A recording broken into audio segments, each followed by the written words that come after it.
He woke up long before the sun ever did. Every morning at 4:30 a.m., Michael Dawkins walked through the cold, empty streets, heading toward the same factory he'd worked in for nearly a decade. He didn't have much, no degree, no connections, no shortcuts, just a pair of tired eyes and a dream he never dared to say out loud. Inside the factory, machines roared like beasts, metal sparked, heat burned the air. While most workers complained about the noise, Michael learned to think inside it. He would whisper to himself, "There has to be more than this." Every day during his break, he pulled out a little jar, a small, scratched, old jar. Inside it were coins, cents he saved from lunches he skipped, buses he didn't take, comforts he never allowed himself. People joked that he was crazy. He knew he wasn't. After long shifts, while others rushed home, Michael went somewhere else, the public library. In those quiet aisles, he discovered a world he never knew existed: business, manufacturing, entrepreneurship. He devoured those books. He studied until his eyes hurt. He took notes like a man preparing for war. Sometimes he even fell asleep right there on the table. But he returned the next night, and the night after that, and the night after that. One evening, walking past a small machine workshop, he noticed a handwritten sign on the door: "We need better suppliers." Those 5 words lit a fire inside him. That night, he dumped his coin jar on the table. Every cent he had, literally, was now his starting capital. He bought a used laptop, the kind most people would throw away. He built a simple website. He printed business cards using the cheapest service he could find. Then he did something bold. After clocking out of the factory, he went door to door to small workshops offering to make their metal components. Most didn't take him seriously. Some laughed. Others said no without even looking at his samples.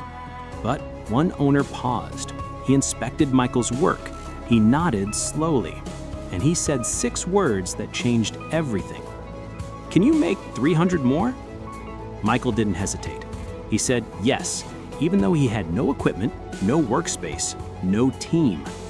So he made a deal. He asked his supervisor to let him rent a machine after hours. Midnight became his morning. The empty factory became his workshop, and exhaustion became his fuel. Night after night, he shaped metal, alone. No music, no cheering crowd, just a dream pounding inside his chest. His components were good, really good. Good enough that more orders came, then bigger ones, then urgent ones. Soon, he wasn't working alone anymore. 2 former co-workers joined him, then 5, then 10. They built a tiny operation in a small rented space, the early, humble beginning of Dawkins Manufacturing. Michael wasn't just making parts, he was building trust, building reliability, building relationships, and slowly building something like a company. Every night he updated his website. Every morning, new inquiries appeared. Every week, more boxes left his workshop. And every time he held one, he remembered the sound of those coins hitting his kitchen table. Years passed, and the man who once earned cents now dreamed and built in millions.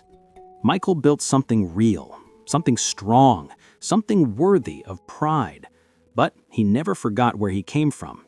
He gave raises before he gave himself a salary. He visited his old factory, standing quietly outside, remembering the version of himself who once believed this life was impossible.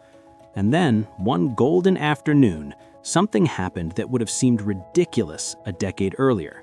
He arrived at the grand opening of Dawkins Manufacturing headquarters, his headquarters, a real facility, a real factory, a real empire built from coins.